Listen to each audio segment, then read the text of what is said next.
welcome to our very first Hoops and Dreams QPR podcast.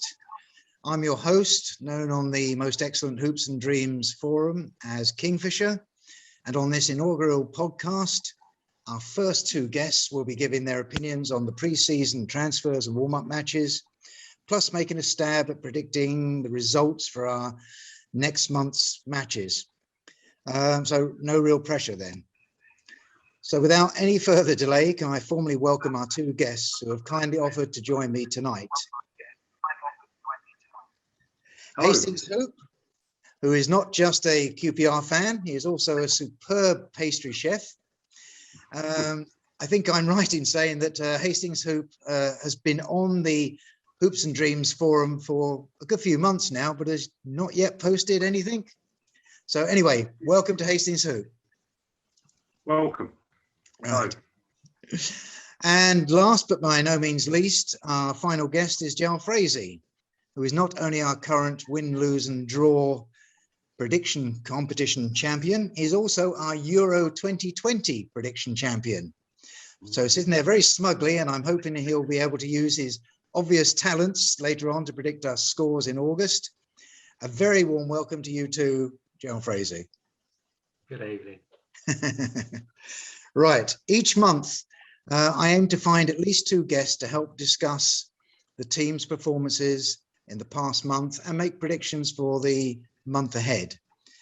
And I'm already looking forward to next month's broadcast. So we'll see how we get on. So I'm going to move into the question times now. But first of all, I want to try and remind everybody of the first team squad changes. Out is Jeff Cameron, who's gone to FC Cincinnati, a centre-back for us. Joe Lumley, who's on a free to Middlesbrough. We've lost him. Armidi Ote, who's been released. That's a striker. And Paul Smith, released also. We'll call him a winger. And Olamide Shapido, who's on a season's loan to Sheffield Wednesday, who's yet another winger. And then we have Tom Carroll, who after a long injury, from which he recovered just in time to refuse a new contract and then went off. And I believe he is going to be snapped up by Derby. Yeah, I heard that today. And of course, Todd Kane, I should mention him. He's not out yet, although he's obviously better than Kake, so he keeps telling us. But he has no squad number, so I think we must assume that he is going. And the same applies for Nico Hämäläinen. He's not gone anywhere yet, but he has no squad number. On to the new contracts. Charlie Owen. He got a new one-year contract, and somebody called Mark Warburton has also got a new contract. So I'm glad he's still here. The ins, much more interesting, really. Jordan Archer, we paid a fee to Borough for him, reckoned to be around 270k. He's a 28-year-old goalkeeper on a 2-year contract. And a Mr. Charlie Austin, on a free from West Bromwich Albion. Won't even bother to say he's a striker. Oh, I will say he's a striker, for those who don't know. Sam Field, he's reckoned to be on 900,000. That's what he cost, from West Bromwich Albion, our defensive midfielder. Geordie Device, I knew I'd get trouble with his voice, his words. He is, again, thought to be around 900k. He's from Hull City, and he's a centre-back. Sam McCallum, on a season's loan from Norwich. He's a 21-year-old left-back, and he's previously played for Coventry. And another centre-back, Jimmy Dunn, from Burnley. We paid a fee for him of probably around 540k, they think. He's on a 3-year contract. He's 23 years old and left-footed, which is obviously a big plus for us. And Andre Dazelle, he's a midfielder. We got him from Ipswich. He's on a 3-year contract, about 800k, they reckon, 22-year-old. We can talk about him later on, I think. Moses Odubayo. Gosh, I wish we could get some easy names. He's ex-Brentford, ex-Wednesday. He's Kane's replacement at right back, capable of playing left back as well. 27 years old, and he was on trial with us for quite some time because they wanted to ensure that he had got rid of all his injury problems and was fit. Certainly nothing wrong with his goal scoring attributes, that's for sure. And last but no means least, Stefan Johansson, ex-Fulham, around about 600k, they think, 30 years old, but he's been given a 3-year contract, which I think is an endorsement for him. Another left-footed player, and he is what I would regard as an attacking midfielder. He was presented to the crowd just before the Man United victory. And I regard him as a key signing, although all the signings to me seem pretty considered and beneficial to the team. Total spend, somewhere in the region of 4 million. How much did we make during that period? Nothing. We didn't make anything. On the plus side, that means we didn't lose Chair. We didn't lose Dieng. So these are all positives. Anyway, so our very first question on the Hoops and Dreams podcast is directed to Hastings Hoop, who promised me he would be studying the squad.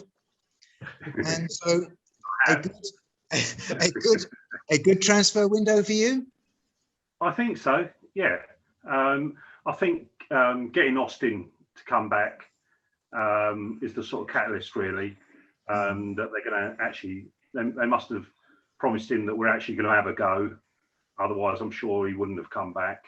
And then probably that meant that we could hang on to Dieng and Chair because, you know, there might be a bit of a promise there that we're actually going to have a go for the playoffs or promotion. But yeah, we've got some really good players. We've not got not an enormous squad, have we? So yeah, so hopefully we can keep injury free because Field is already out, isn't he? He's injured at the moment, isn't he? Yeah, he's got a tear to his medial collateral ligament on his left knee, and that's a really nasty injury. So he's going to be out for 3 to 4 months. Yeah. So I think, yeah, generally, I think, yeah, it's definitely a step in the right direction. You know, they've come from good teams and, you know, got experience.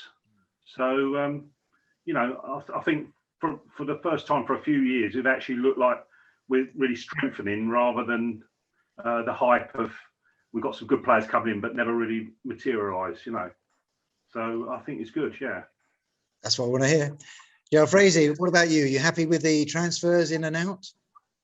Yeah, I'm very happy. It's the first season for a long time that we've managed, I think, to get all the key signings in long before the pre-season starts.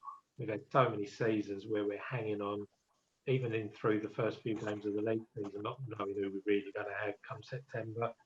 That's a really, really big statement. And I agree with what you're saying earlier. Getting Charlie in, they clearly must have promised an attempt to go for the playoffs or promotion. Keeping Warburton on for 2 years, again, great. And he's number 2 as well, because I really thought we were going to lose it to Swansea. Yeah. But to be willing to stay as a number 2 in the same league, I think that says buckets. Really chuffed, really pleased, and keeping hold of a couple of the players as well. When you met Dickey, so pleased we kept hold of him. I was getting really worried and be happy when the transfer window shuts, to be honest. Keep everyone in now. Yeah, I agree with you, because I think there is always that fear that as the window draws to a close, you're left with somebody being snatched from you by a Premier League side or even a foreign side, and you don't have time to get a replacement. No. And that comes back to what Hastings Hoop was saying, really, about the fact that here we're talking about a small squad. We haven't got that great numbers, so it's not like your Nottingham Forest, with thousands in it. It's really a tight squad, which keeps the wage bill down. But if you get any major problems, like somebody being stolen, if Chair is poached by a Premier League side, for example, we've got Batache only to come up and step up and cover for him. Yeah, difficult. Okay, so Hastings Hoop, were there any surprises in the departures or arrivals for you? Not surprises, I don't think. Yeah, no, I mean, say Johansson is definitely a good one, and I noticed. I mean, he's 30. A lot of them are a good age as well. They're sort of they're not youngsters, but they're in their they're in their 20s. So hopefully that they're going to get a bit of consistency. So I mean, Device, he's good. I mean, there's certainly some good players there. Yeah. I mean, the one you didn't mention, say like Macaulay Bonne, he went out on loan as well. I forgot him. Yes, he's out on loan. Because we are a little bit lightweight up front, aren't we? If for instance, if somebody gets injured. And let's be honest about this.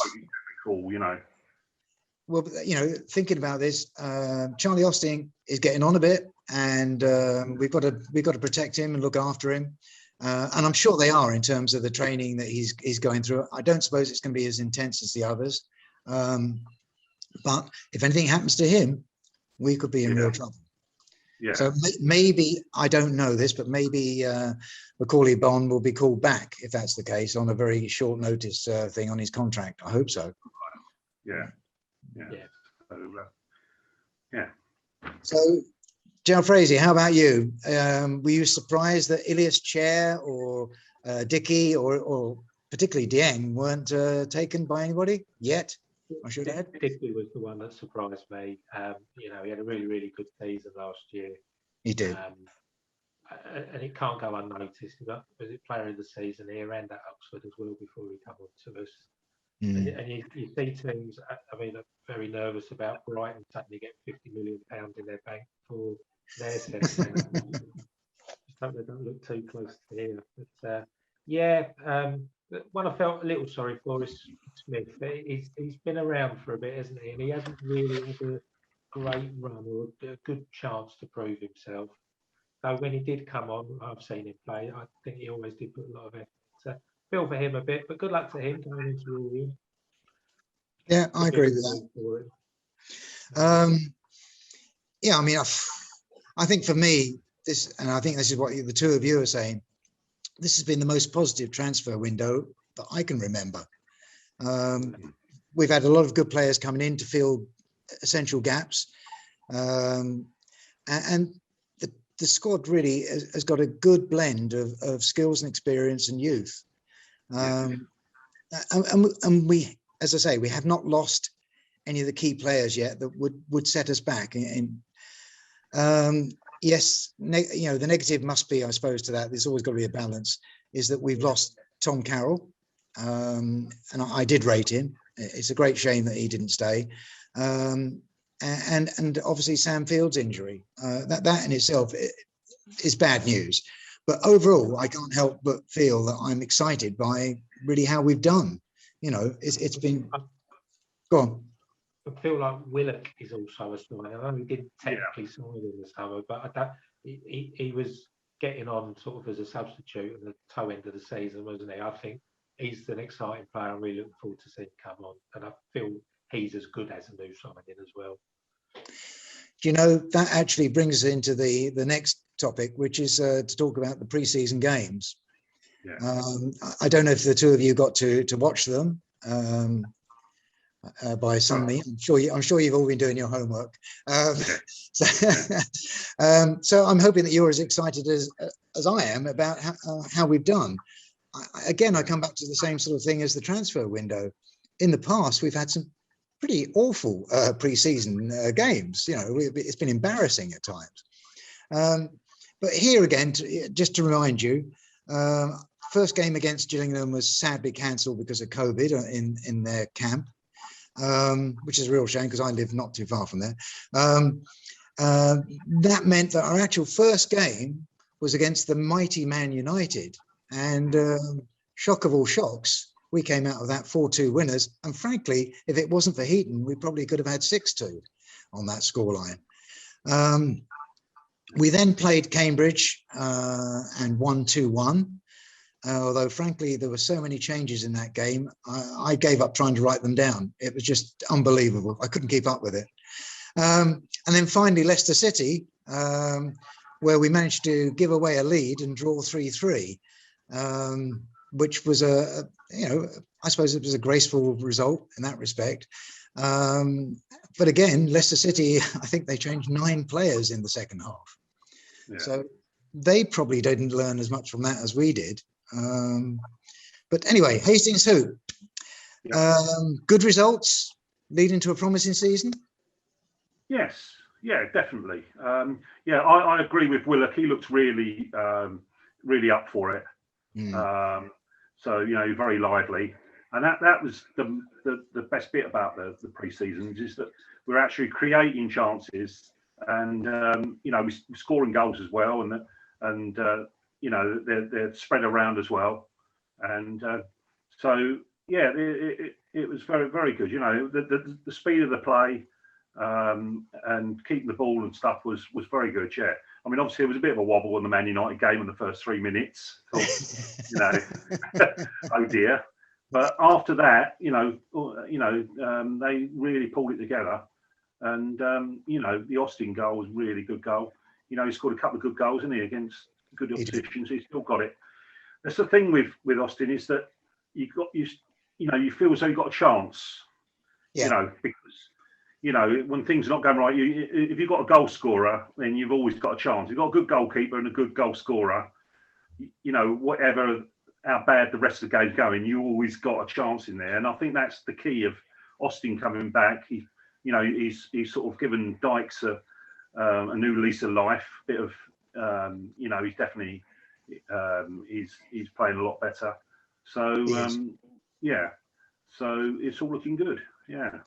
So you don't get too carried away with it. No, this is QPR. That is the problem with But if we can carry that on for the first few games of the season, then terrific. You can get a good start, we'll be all right. Yeah. Joe Frazee, how about you? Do you feel the same?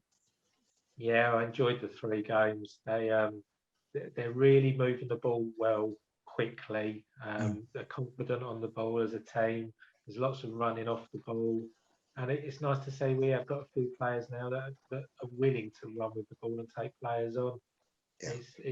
It's really good to watch. And then some of the new players that have come in, it feels like they've just slotted in. Thinking that I think Dunn came on in the Cambridge game. You wouldn't have known he was a new player. We played with 5 at the back, 2 attacking full-backs. And it was as if he'd been there all season or all pre-season training. It really, really was good to see.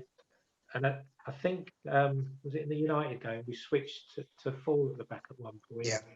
And it was a smooth transition. It felt like everybody seemed to know what they needed to be doing. And that went on to the midfield guys as well.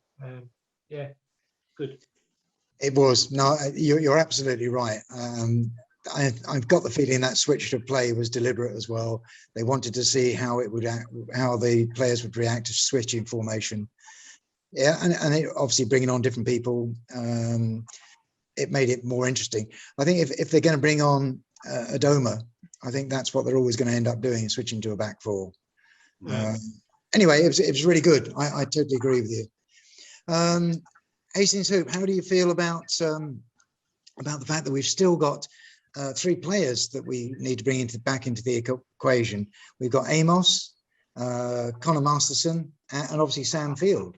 So you've got all these extra people that are going to be filling. They were trying to play. They want to play, I'm sure, as soon as they get back. Yeah, but obviously the game these days is, it's a 15-man game, so so I'm sure there'll be plenty of opportunities. Once there will be, because we were saying earlier, they've got quite a bit of a small squad, so I'm sure that they'll be able to accommodate them. It's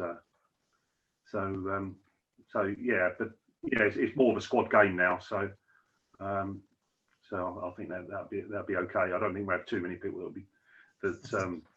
will be too upset. I think that there will be game time. Yeah, I think you're right. Jalfrezi, do you feel that the squad fits together better now, or do you have still concerns in any area? The only concern we touched on is if someone gets injured up top, how do we feel then? But having said that, I think we've got some great attacking midfielders, whether that's on the wings or down the middle.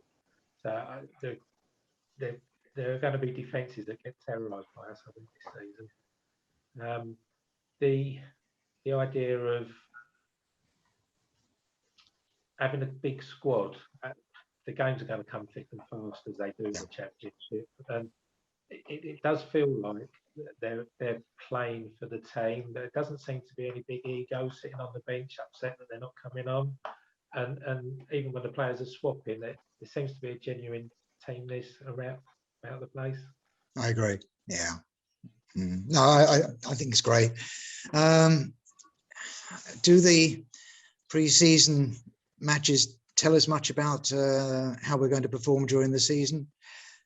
Maybe not. I do think it's good to start with victories. I think that gets a winning mentality going. There's nothing wrong with that. And how much Mark Warburton's learned about the squad and the individual players in the pre-season, again, I'm not too sure. I actually think it's probably caused him more trouble than he expected.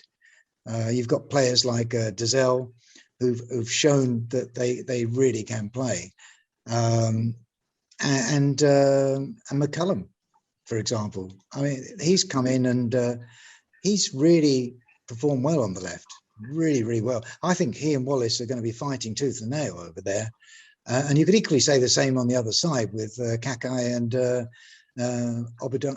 Odebayo. Yeah, Odebayo. I got it right, Odebayo. We'll have it right by the end of the season, don't worry.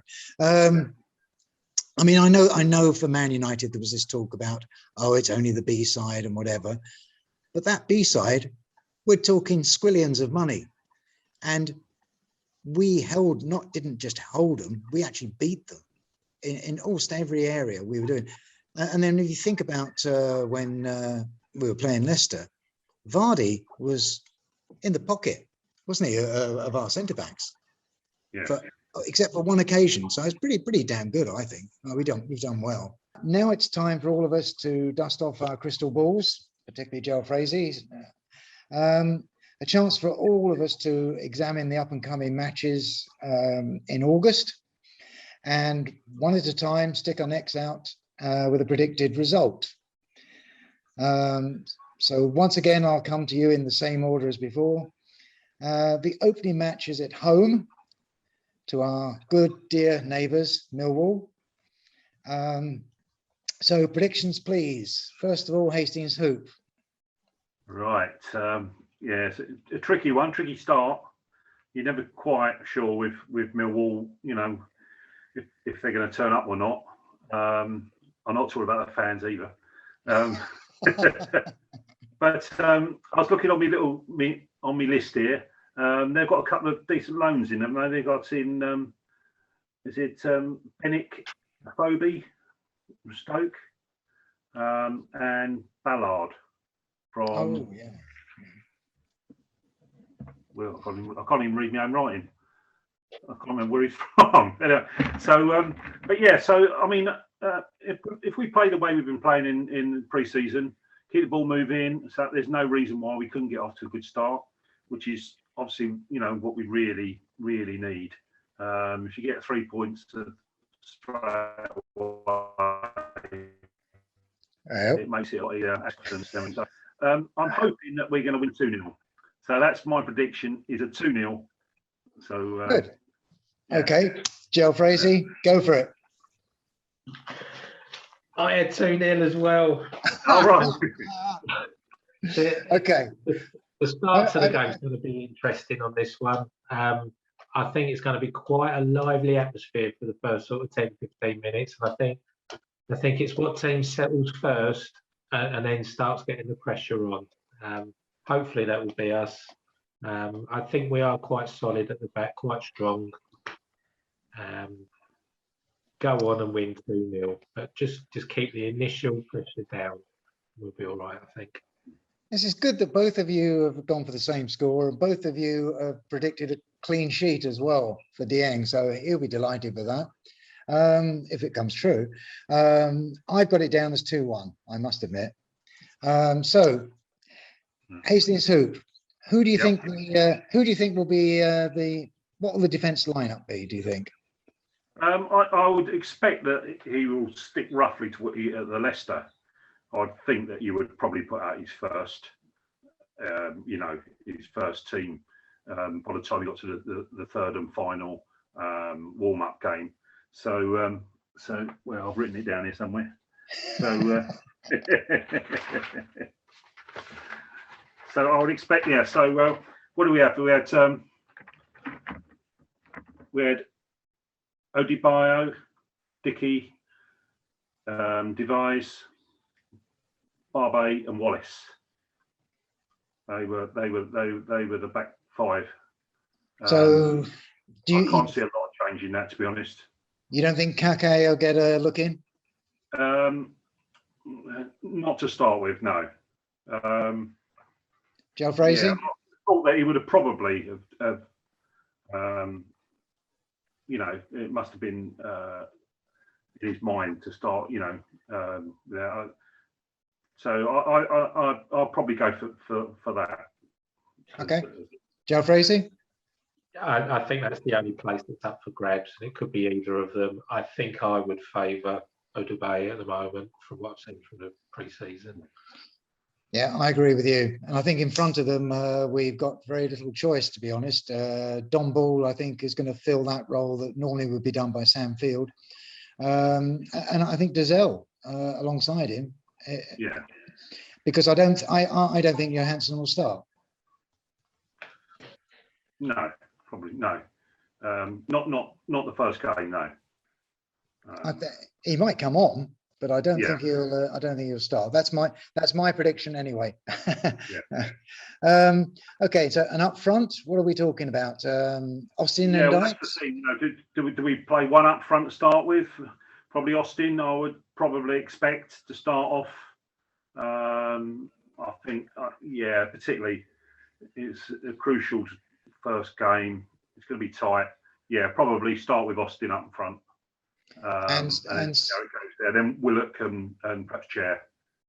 Okay, so that leaves no room for Dykes then. No. Fair enough. That's just the nature of it, isn't it? That I can't see him playing two up front straight away. No. So and I would expect Austin. What about you, Joe Frazee? Same? Probably not quite sure. I think he might go two up top for this game. I think he might start with a statement of intent. If he does, then I guess you're probably looking at Dazelle probably dropping back to the bench, maybe. I'd certainly like to see Chair and Willock start. Yeah. So again, as we said with the right back, I think there's one place up for grabs, and that's whether it's two up top with Dykes or Dazelle in midfield. Yeah, I think you're probably right that he's the person you would not want to miss. Chair and Willock. Those two have made a fantastic contribution in the warm-up matches. Really, really impressed. I mean, you've mentioned Willock, but I think equally we should be mentioning Chair. He's been fantastic. Okay, so I won't ask you for team selections for the next ones, but on Wednesday the 11th, the next game is away to Leighton Orient, so just come up. So Hastings, who? Go on, give us a prediction. Well, that's the interesting one. Do we go for a win there? You know, I mean, do we go all out or the usual where we sadly come a bit unstuck towards the end and let a couple in? It isn't a cup match. Remember, it's not a cup match. Yes, a cup match. Actually, yes, the EFL cup match. Yeah. So you know, previously we haven't fielded a very strong squad, but I think if we do well at Millwall, I think he you know, to try and keep the momentum going, that he might play a very strong squad for Orient, because you know, just keeping that momentum. We've had a brilliant pre-season. If we can get the first game out of the way with a win, and then you know, you want to keep winning. So hopefully you put out a strong side, and you know, we'll have a go. You know. And you're going to predict? 2-1.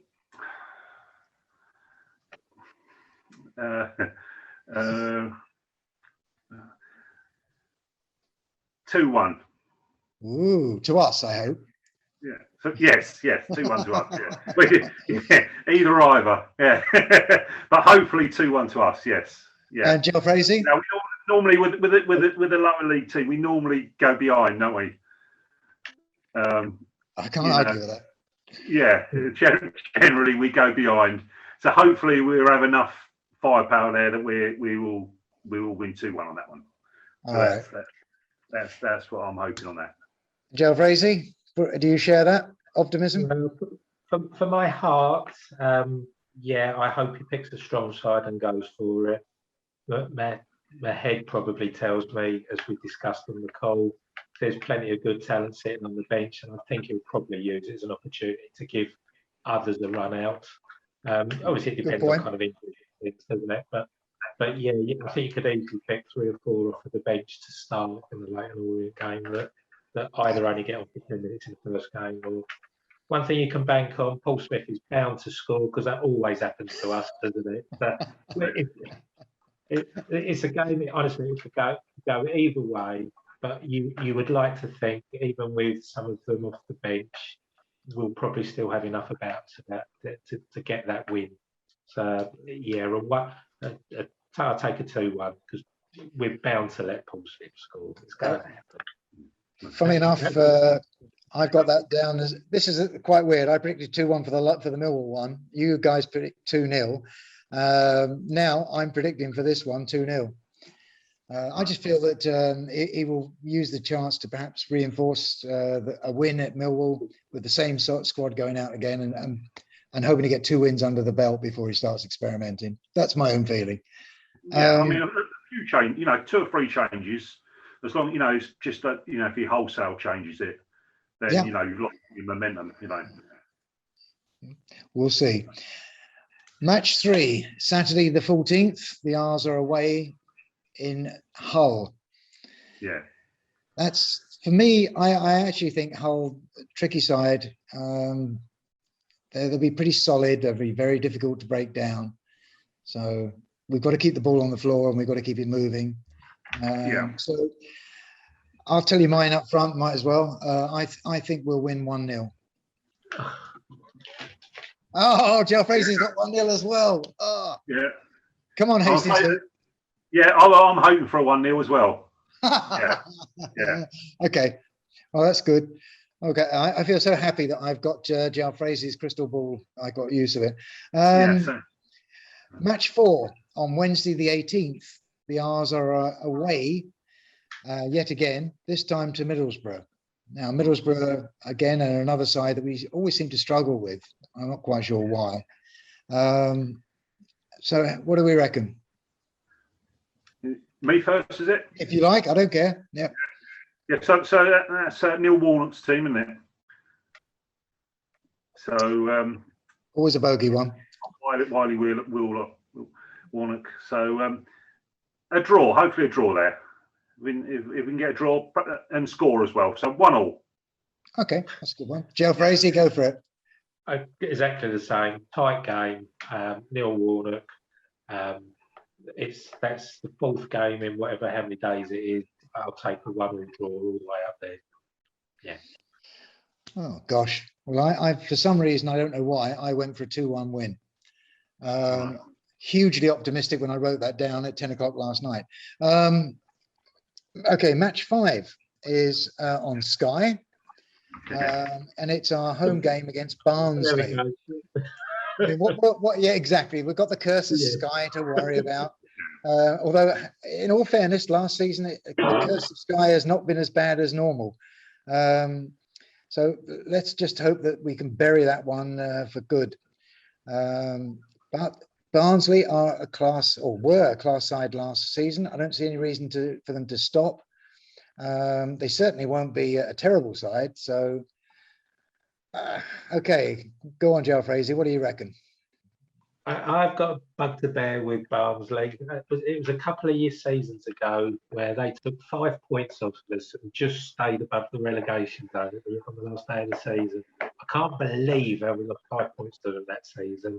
So I'm sticking my neck out. We will. I'm sure we will drub a team early doors, and I think it's going to be Barnsley. I'm going 3-0. Wow. Yeah, we'll return it on. Okay, everybody, you heard that here. That was Joe Frazee. Barnsley's going down. Wow. Okay, Hastings who?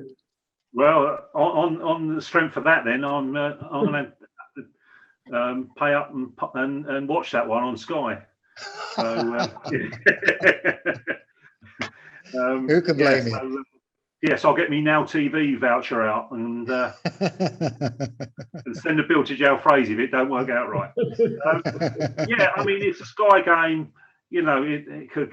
We tend to struggle Sky, but yeah, I don't think it'll be. I think we might win 1-0 or a 1-1.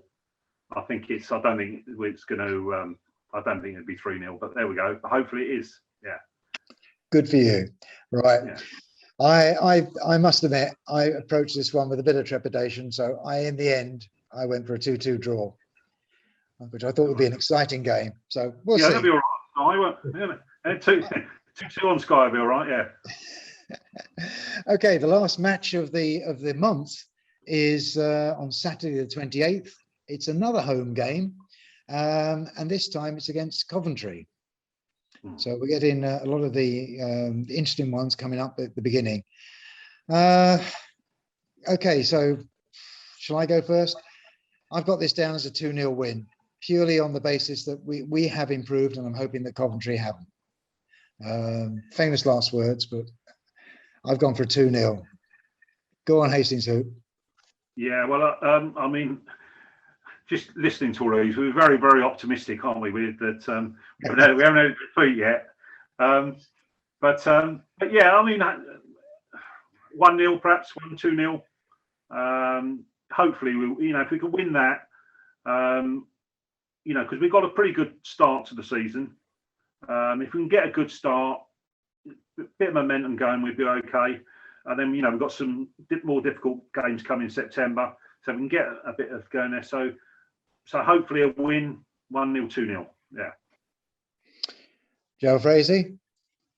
I've got a 1-0 there. Exactly your point. The fixtures that follow in September, I think there'll be an eye on them. That after being brought in up. Whoops.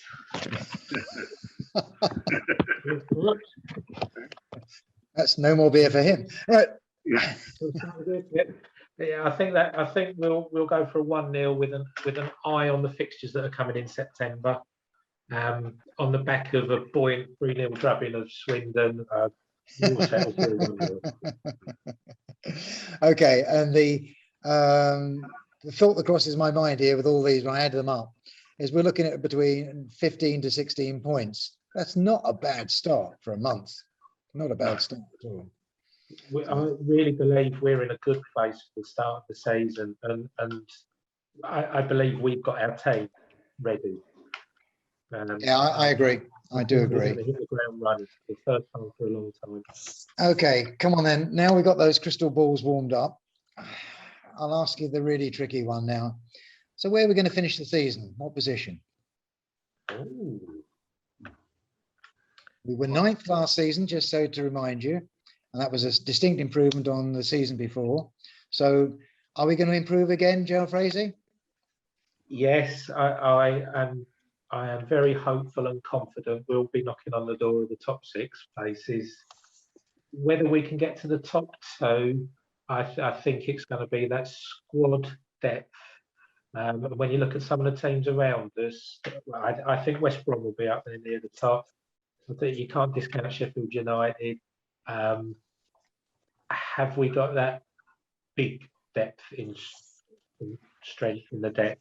And a couple of injuries through the winter could impact us. But yeah, top 6. I think we've got the squad that could get us there. Yeah. Listening to? Yeah, well, if we had the start that we're hoping, that yes, because if we do get a good, then perhaps when the January transfer window comes, perhaps we might strengthen a bit, again, because if we are doing well. So yeah, I can't see us being top 2. I think the favourites you've got to your West Bromwich Albions, your Bournemouths, Fulhams. There's quite a long line of ones that have come down and whatever. But I think we could make the playoffs. Yeah, we're going to be there or thereabouts. I think we'd be higher than 9th. Put it that way this year.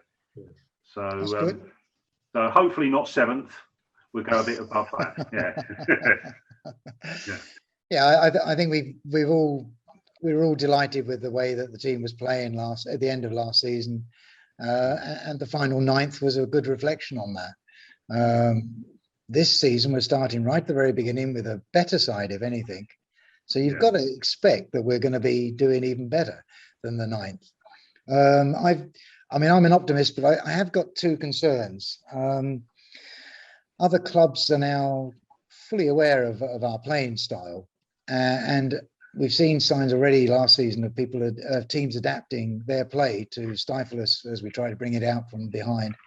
And you end up with the long balls going out, and teams like Hull and Barnsley quite happy every day, to get those head balls, head them back and put them into danger areas, and to break away against us.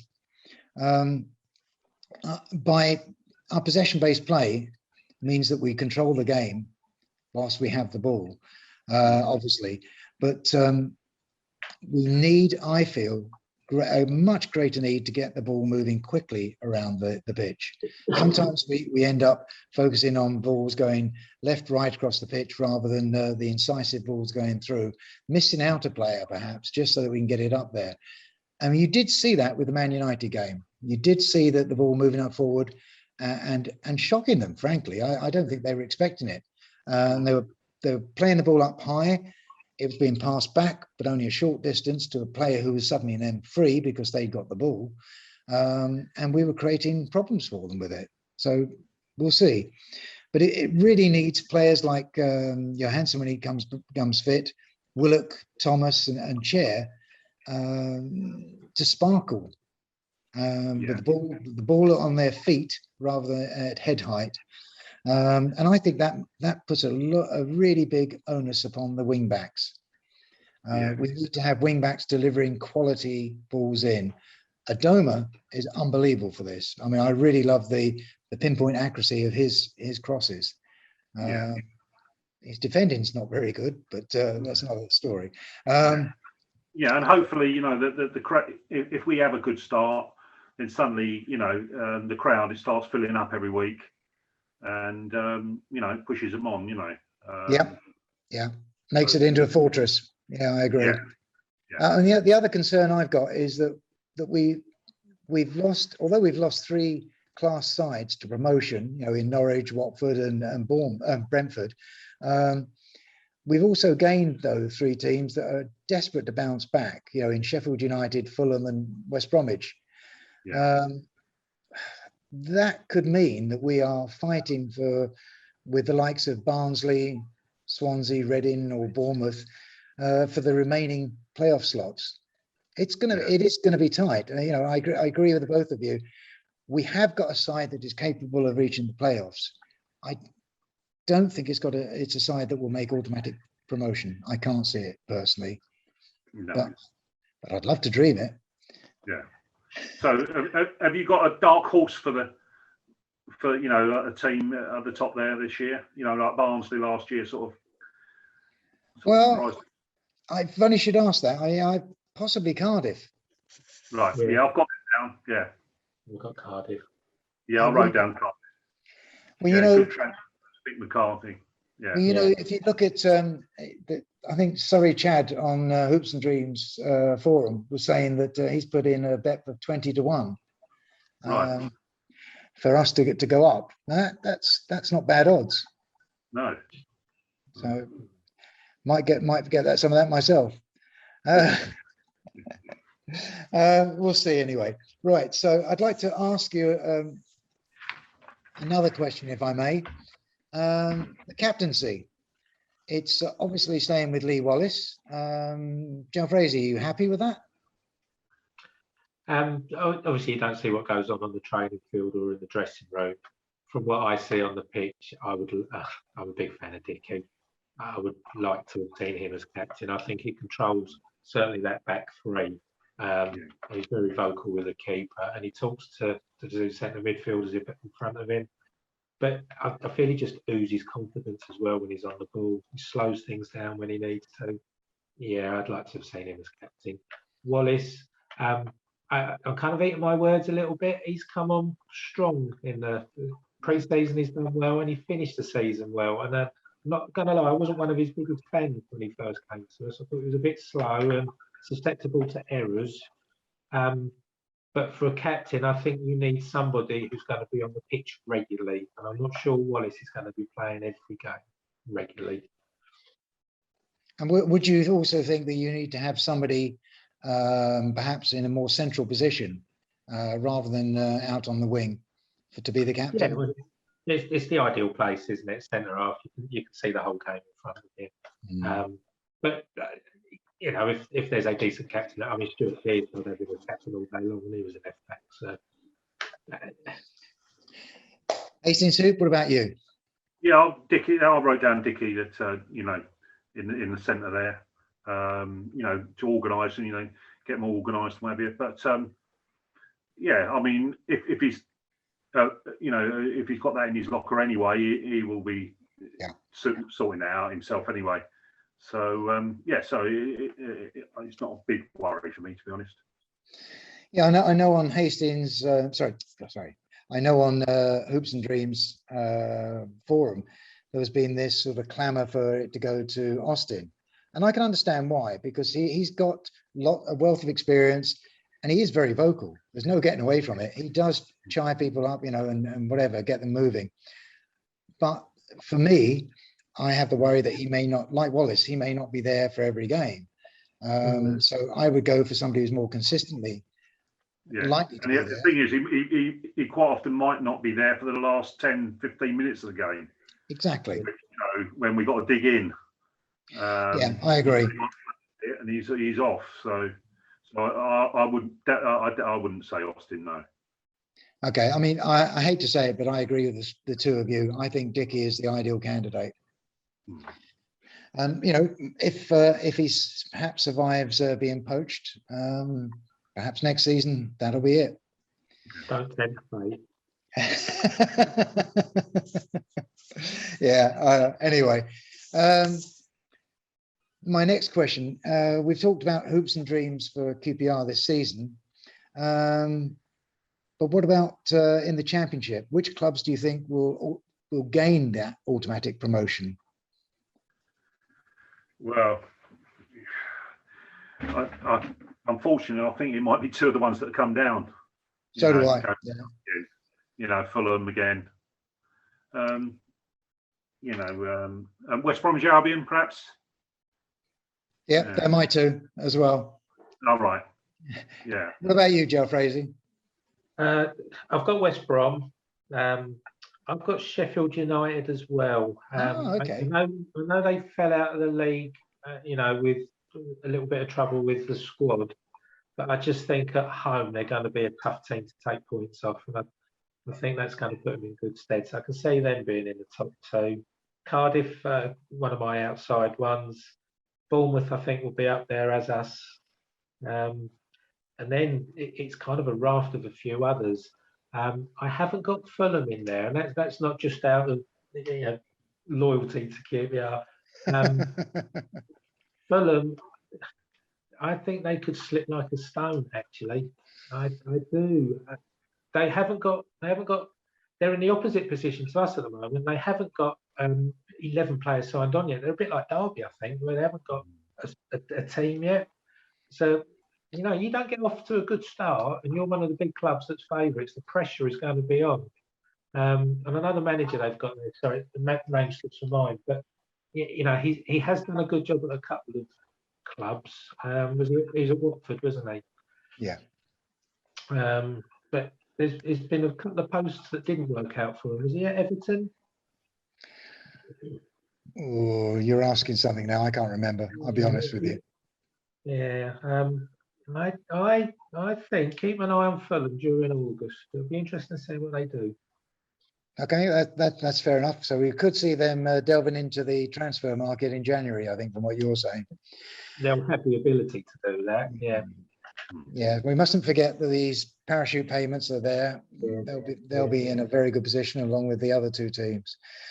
Well, that's interesting. That we'll have to see. I'm not going to ask you about the who you think is going to go down. I think we'll wait until next month, and I'll ask the others what they think on that, because it'd be quite interesting to see what they come up with. But I will ask you about the club strip. You've seen the away strip, the old black one, and you've seen obviously the badges, almost a version of this, but instead of red, it's got yellow on it, yellow piping. What do you think of them?